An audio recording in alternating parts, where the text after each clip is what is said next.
गेली सासुररिया कैसे अली दोबारा के गेली सासुररिया कैसे अली दोबारा के जब हो है भरा हरिया भातारा मारो है उठा के जब हो है भरा हरिया भातारा मारो है उठा के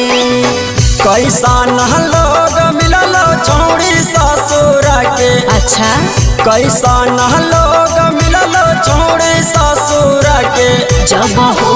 है भरा हरिया भातारा मारो है उठा के जब हो है भरा हरिया भातारा मारो है उठा के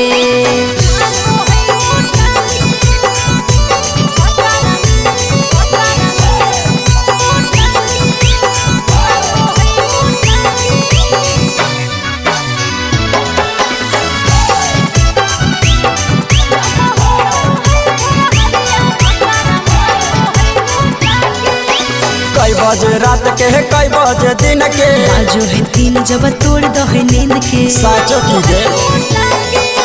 कई बजे रात के कई बजे दिन के बाजू है 3 जब तोड़ दो है नींद के लागो हो पियावा से अली खूब कूटा के लागो हो पियावा से अली खूब कूटा के जब हो है भोरा हरिया भातारा मारो है उठा के जब हो है भोरा हरिया भातारा मारो है उठा के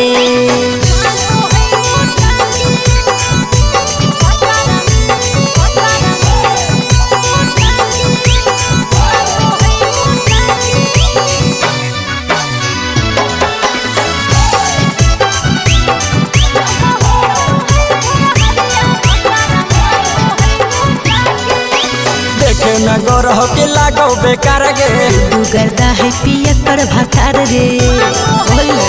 सचो देखे न गोरह के लागो बेकार गे मनोज दीवाना है पियकर भातार रे